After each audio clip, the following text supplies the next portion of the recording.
Welcome back to the Property Frontline. Today, I'm here again with Scott Hoaxang. Hi, Scott. Hello, everyone. And what we're going to do is our Market Watch episode for September 2025. What we'll be doing is analysing the performance or property market performance data up until 31st of August. And then we'll also do a deep dive into the hottest topic of the month, which is the changes the home guarantee scheme will have on the market. So we'll be talking about what to think about if you're a first home buyer, what to think about if you're not going to be part of the scheme, and how to make the best choice you can in the spring market. Right. So let's get started. Here we go. So as usual, we always draw from the most trusted data sources available, which is Cotality, PropTrack, and SQM Research. So Scott, would you be able to take us through Sydney, Melbourne, Brisbane, and Adelaide for the house price performance for Thank the you, last Deborah, month? for that handover. Yes, we're seeing some increased activity in several markets. I think we'll be noting here. Sydney house prices up nearly 1% on the Cotality stats, 0.9% growth for the month of August. PropTrack was very similar at 0.7.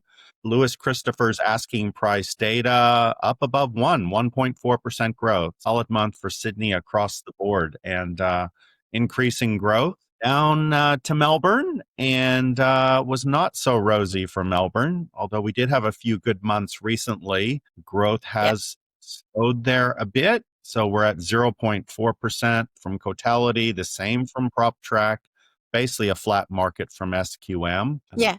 And of course, it's important to know that we kind of see the SQM numbers as what vendors are thinking they'll be getting. So it's almost a leading indicator, whereas the Cotality and the PropTrack, that's what people actually paid. Yeah. Absolutely. Then we'll head up north to sunny Brisbane and southeast Queensland, and they were our top performer in the Cotality stats, up 1.2%.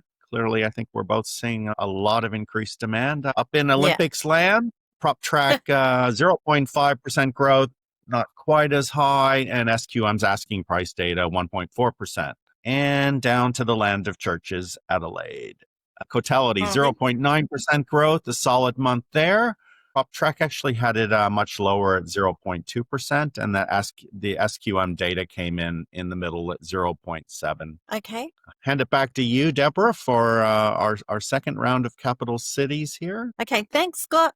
So Cotality has Perth coming in at a price increase of 1.1%, PropTrack 0.7%, and then SQM is expecting or indicating that there will be a strong spring market if they've got asking prices at 1.2%. This is what vendors are putting their prices at. Now, Hobart, we've had, I think, something like 6 months in a row where we've had pretty much all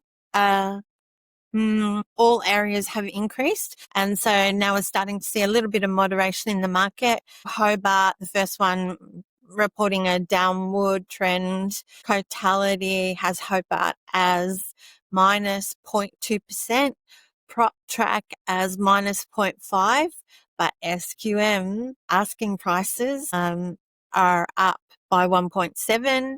Darwin performance up by 1.1%. Track has it up by 1%, and SQM has it dropping by 1.2%. Interesting. Canberra, does that make you go, should I double check that number? But anyway, that's what it is. I think we did. Yeah. Canberra Cotality has it up by 0.6%, and PropTrack up by 0.3%, and SQM are positive by 0.3%. And then, yeah, we don't really bother with the national numbers. Okay, right. So this is a graph that we like to use because I like to see images, not just numbers. And plus this tracks the percentage price increase over time.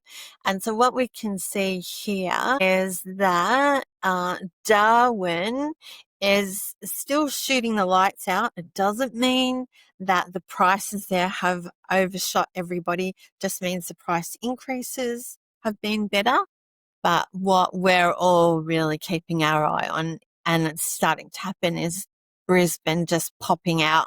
So I expect Darwin will start to moderate and Brisbane is going to just start keeping like really popping ahead. Right. So now let's just give you our view from what Scott and I are seeing in the market. Scott, do you want to go first and talk about what you've been experiencing in the market over the past 4 weeks? Sure. I'll just touch on a couple of markets briefly. In Brisbane itself, just an absolute large number of inquiries from people wanting to buy land and build houses. We'll get into some of the price points here in a bit, but it just seems like for every person we find a property for up in Moreton Bay on that north side, another two just seem to come in the door looking to buy. So that's certainly growing buyer demand there. In the city itself, rapidly rising land prices for rooming house blocks. We've talked about those a lot on podcasts in the past. And we're just going to head to a point in the city, I think, where it gets hard to even build this product because historically we've had clients build those for $1 million, 1.1 to 1.2. That's for land and an entire rooming house. And the latest ones we're seeing builders present to the market have been up over 1.4. So sort of showing that strength. Down in Melbourne, I will just say, even though the market stats are showing that aggregate weakness, I think there are sub-markets within Melbourne that are doing well. We're operating on the very low end in terms of pricing, which means we're looking at new builds under 600K, and there's very little land actually registered you can get. It doesn't mean there isn't land that will be coming on the market, but what's happening is developers are holding back land releases. So they are anticipating a much better market in Melbourne next year. So they're delaying their land releases, kind of creating almost a bit of a shortage right now. And they've also done things like gotten rid of finance clauses and other things, which we've been able to negotiate in the past. So when we see that happening, it does tend to be a sign of a short-term tightening in the market. So that's just some on the ground intel from two markets. We're doing quite a bit of work. Yeah. Do you want to hand over?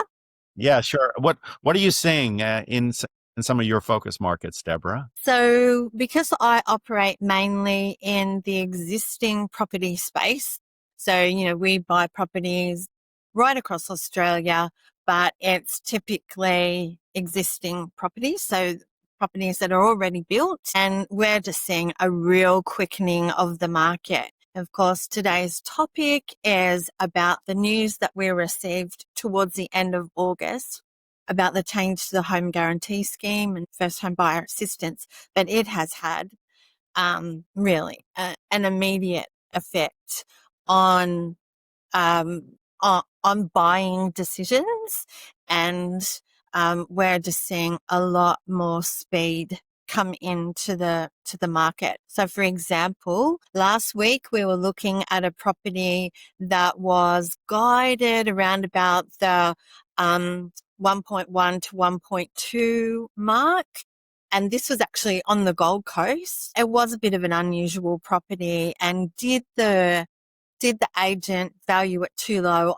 I don't think she did. But what we're seeing is that agents are not able to keep up, or they're choosing not to keep up with the price pressure in the markets.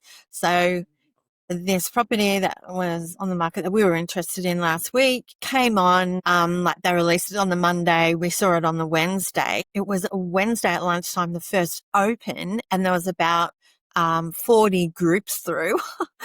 And the agent said to me, I'm going to leave it. We're going to have a couple more opens before I'll take offers, because I don't want to freak people out.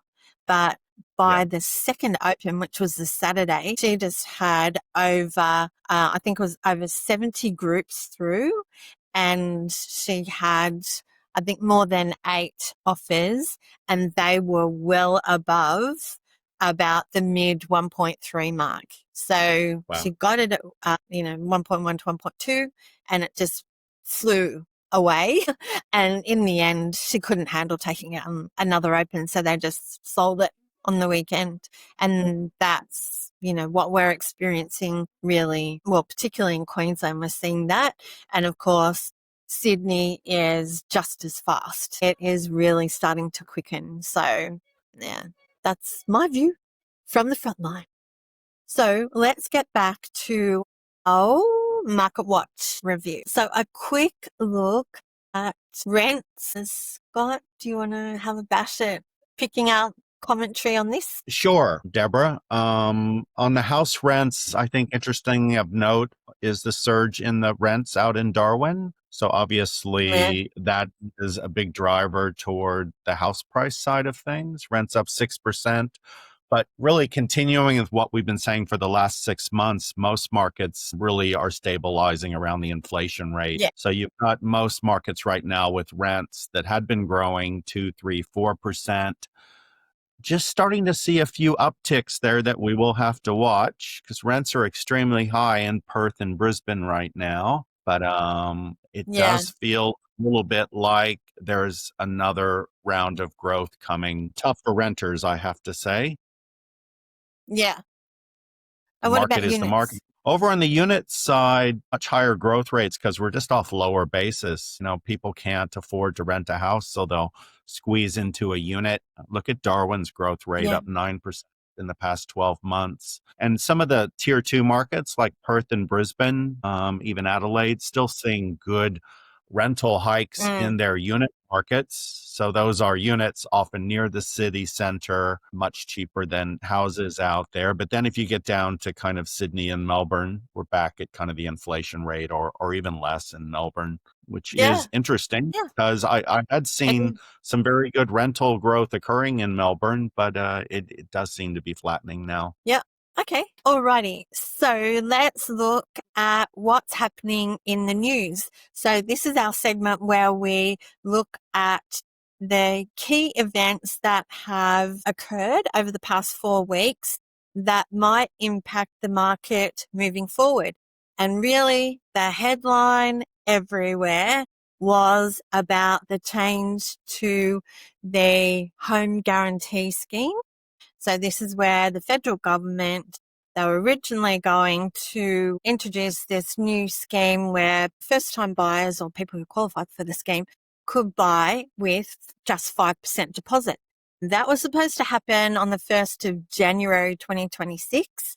And then out of the blue on the 25th of August, so just a few weeks ago, Anthony Albanese announced that they were bringing the home guarantee forward, and it commences now on the 1st of October. So we're going to have this as our deep dive because it is just having such ramifications right across all markets. And yeah, so let's take a look at this. All right. So what were the changes that were introduced? First of all, shock of all shocks, the federal government actually increased the purchase caps. So we'll go into that in more detail in a second. There was no change to the stamp duty caps. That's controlled by the states. So it sounds like federal and state kind of couldn't get their comms together. The other change is that there will be no limit to the income restraints. So these government assistance schemes used to say that, you had to have a combined income of, or couldn't have a combined income over, say, 150, depending on where you were, 150, thousand a year. Actually, I can't remember exactly what the number was, but now they've said, no, anybody, as long as you qualify as first time buyer. And there are other nuances to that. then doesn't matter how much you earn, you will qualify for the scheme and you can buy for with only putting down 5% deposit. And the other change is that it is like there's no limit to the amount of people who can apply. That used to be, did you say, Scott? I think it was limited to I thought it was only 10,000 a year, but did you I say think it was about 35,000? I think it was 35,000 was the number. Yeah, annually. But now, Yeah. everyone can do it. And it is now effective from the 1st of October. So, Yeah, I guess Scott, would you like to walk us I through this? yes, I just want to just tell a quick little story here in terms of the timing of this change. Look, we were all Yeah, prepared for this to happen, over the Christmas holiday, January 1. yeah, Nothing's happening in the property space then. We're all on holidays and we're off. They have yeah, moved this change into the busiest part of the market. I Imagine know. Imagine you had a road coming to your house and council was going to block it off and do all the renovations, and they did that over Christmas. You'd be fine. Instead, they've decided to rip the street up and do everything right during our busy work season. So Yeah, it really is a striking change that is going to be even more impactful because of the time frame that it's falling in. yeah, Now we with can a low flip supply and flip market. into our chart. Yes. So, the changes. So this is a very cool chart we thought that ABC had published. I think they got it from Cotality. It shows the Mm, increases in that price cap limit in each capital city. So for instance, Sydney, starting on the left, the cap had been $900,000 to use a home guarantee loan. That's jumping all the way up to 1.5 million. Lines on the chart show where median house and unit prices are, just to kind of give a bit more context. Over yeah, in green Melbourne, is medium house and red is units. Yeah, correct. Yes. Over in Melbourne, that limit's jumped from 800,000 to 950,000. Not as big of increase, but still kind of sizable. Over in Brisbane, 700,000 up to 1 million. Just picks up so many more properties. Similarly in mm, Adelaide, 600,000 up to 900,000. In Perth, 600,000 up to 850 with yeah, increases as well in the caps for Hobart and Canberra. And as Deborah noted, they didn't make a change for Darwin. So that one is going to stay the yeah, same. They might want to revisit that with some of the growth that's occurring there, but that's where it's going for now. yeah. Don't want to talk about ACT. That's now 1 million. Okay. Yeah, Canberra. Yeah, sorry, Canberra's did jump from 750 to 1 million, which was quite a Yeah. significant jump. Okay. Alrighty. So looking at that from a different perspective, I mean, good on the government, the federal government, for increasing the price cap, because it does mean that people will be able to qualify and still buy a wider range of properties, which we'll look at in a second. But of course, the glaring issue is that the stamp duty caps haven't changed. So could they make it any more complicated? Probably, but still, it's just something to navigate. So the example, if you are thinking that you might want to buy something in Sydney that might be, say, 1.1 million, and you'd still qualify you'd still be able to buy it with only putting down 5% deposit, but you would have to pay full stamp duty on that amount. So you just need to be mindful of the implications. Always look at the detail. And so what is my impression on what's going to happen? I mean, it stands to reason, doesn't it? There's going to be some people who will be really pushing the boundaries and trying to stay as close as they can to at least under the 1 million price cap. That's just Sydney. But at that $1 million price point, you're still paying stamp duty. The only way you can avoid stamp duty is for buying for under 800. So it's almost like giving with one hand and taking with the other. It still will save money.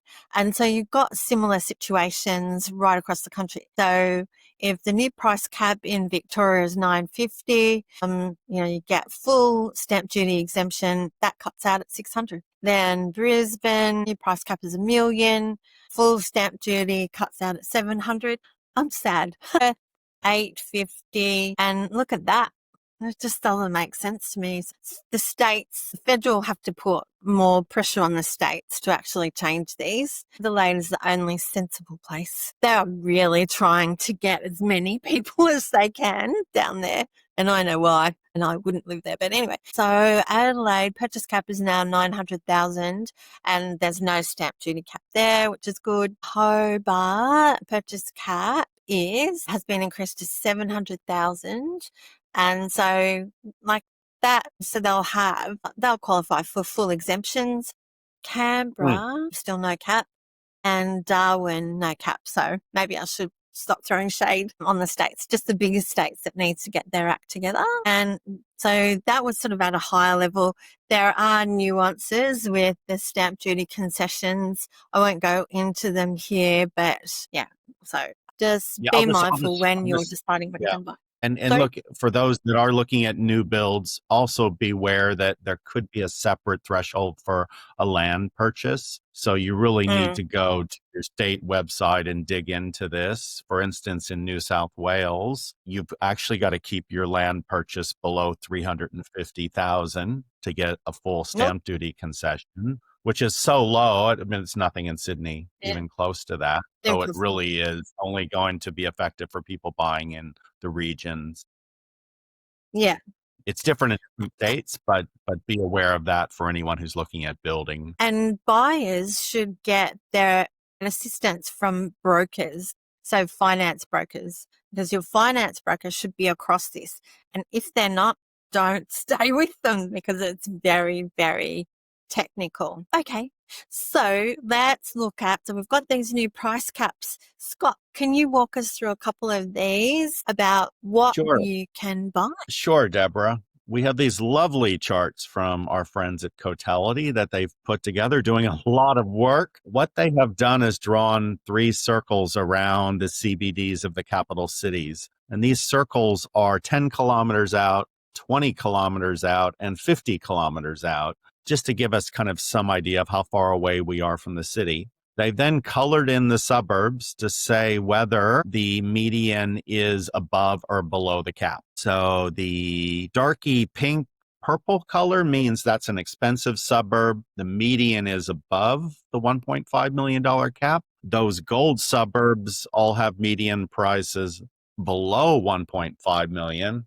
which basically says over half of the houses in those suburbs now qualify as being ones that these first home buyers can buy with the 5% deposit scheme. If we actually look at the map itself, go ahead, Deborah, if you want to get into some of the locations. I was just going to say some of the locations way up north, past Hornsby, up on the Central Coast. We've got lots of suburbs up there to look at. Going out west along the M4 and along the M5, out towards St. Mary's and Mount Druitt, all the way out to Penrith, the whole new airport area out around Bradfield, as we're going down the southwest and down to Campbelltown and Wilton. These are all just suburbs that are ripe with properties where first home buyers will be able to go in and get them under that price cap. Units? Over in units, I mean, it's pretty well Bob's your uncle. Even many of the inner city suburbs will have units under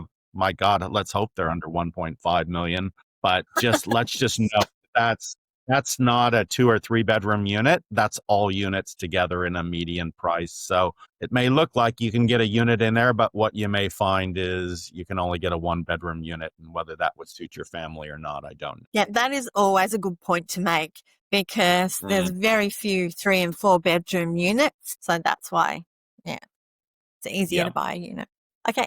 Let's look at Melbourne. So we'll pop over to Melbourne and just have a similar look there. Same circles, just kind of talk about some of the areas in Melbourne where these gold suburbs are. Heading up to the north of the CBD. So we'll be heading up to Greenvale and Merrifield and Wallen and some of those areas up where there's lots and lots of raw land, and farmland. There are some established suburbs up there to look at. Many, many more in the west and southwest. And that's really where we're seeing a lot of first-time investors and home buyers looking, because really the entire West is under the cap. Mm. So many properties for these Melbourne purchasers to choose from. And heading down southeast, we're heading down toward Frankston, out further from that, going Yeah. inland toward Pakenham.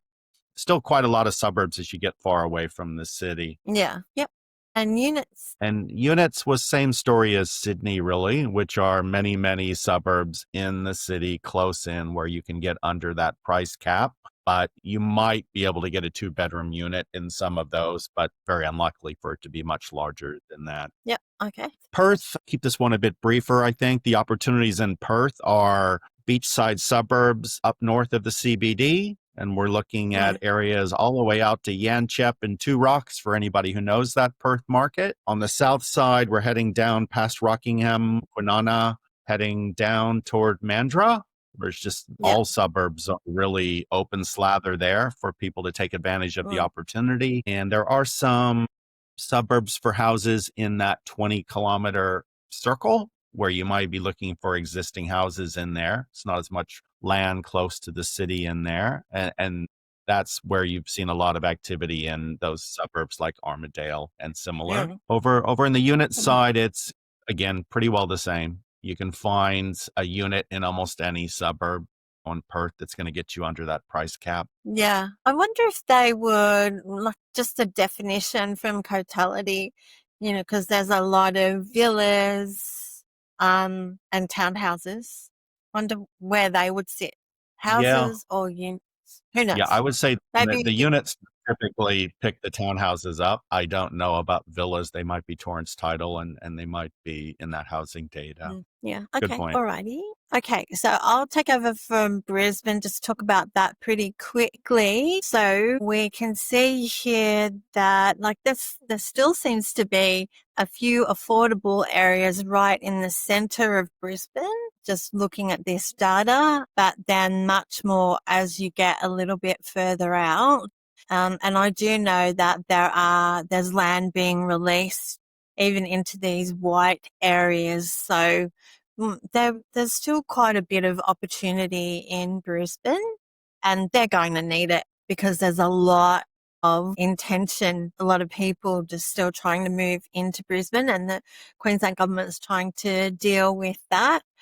So good range of opportunities now that they've increased that price cap to 1 million, and then similar for units. And of course, in Brisbane, we see a lot more modern units, more recent builds. Whereas in Sydney and Melbourne, there's a lot more older style units. But so units are quite popular in Brisbane. And then on to Adelaide. So what do I want to say about Adelaide? I just have to be careful. It is it's a very small population, not much on the jobs front. I don't see too much of a long-term future there, but some people still love it for the price point, and it is a lovely lifestyle. I couldn't handle it, but anyway, so let's look at it. So once again, we're still looking at the 10, 20 and 50 kilometre buffer. So closer into the city, there is still a few more opportunities, but their lovely coastline, that seems to be mostly gone now. Still within good price points, just a little bit south of Adelaide, or really we would say east of Adelaide and west of Adelaide. And then the same with units. Well, lots of opportunity there. They don't have very many units, and I think they are trying to put a little bit of an effort into that to add a little bit more supply of units there. Darwin, as we've talked about probably in the last 3 or 4 episodes of Market Watch, there's been a big surge of activity in Darwin. Really, is that going to be a long-term surge? I don't believe that it has got much steam behind it, but yeah, there's still some good buying opportunities within their price cap for houses. And once again, there's not too many units in Darwin, but yeah, some well-priced properties. I think just make a note, the price cap is only 600,000 there, so it's dramatically less than all those other capital cities. Yeah. So people on those budgets. I mean, you can get a house within 10 kilometers of that city center on that type of budget. It's really not going to be Yeah. available in many other places in the country. Yeah. And as to future, I see more opportunity in Darwin than I do in Adelaide, quite frankly. That's probably a story for another day. Right. So Canberra, well, I think Canberra is a very dangerous place to buy because there is only one major employer, and that is the government. If the government decides to cut jobs, well, then prices go down. But anyway, if that's where you want to live, because it is beautiful, I do love going there. So within the new price cap in Canberra, still a few opportunities. And once again, a little bit further out, but here we're looking at a closer slice. So there's only two buffers. This is the 10-kilometre mark and then 20 kilometres. So technically in Canberra, there's a lot more opportunity closer to the city, and then some excellent opportunities for units. And then Hobart. Well, like what a fantasy land is Hobart. Once again, really, Hobart for me doesn't have all of the drivers of long-term, good, high-performing capital growth. It doesn't have the job diversity, and it's not attracting and keeping families. Families are the ones that actually push capital growth up. So there's a lot of people retiring and moving to Hobart. But anyway, So what can you buy? So once again, it is worthwhile mentioning. So the price cap there has gone up, but only to 700,000. I mean, I know that you can buy properties for like 400,000 or less, really, in and around these areas. So there is a lot of opportunity, and we are once again just looking at a smaller slice. So 10 kilometers, 20 kilometers, and then a good range of selection for unit side. All right. So that's it for us. We have got a few little things to say though. So, first of all, number one, a tip we always say is watch out for misleading data. Use always trusted sources. John, talk us through this, Scott. This is a funny post I actually sent to Deborah that was on one of the property Facebook groups. Posted anonymously, of course. I want to buy an investment property. My budget's under 600,000. Who have they asked for help? Chat GPT. So, and they posted the answer Chat GPT has put up for them. And you may just kind of look at this and go, oh, that's quite useful. Chat GPT's given me all these great suggestions, but just giving it a bit of a look, you'll see some cities that have moved, right, Deborah? Yeah. Seems like a few cities have decided they don't like their states. Dubbo? Yeah. Dubbo Tamworth? moved. Both have packed their bags and they've moved out of New South Wales up to Queensland.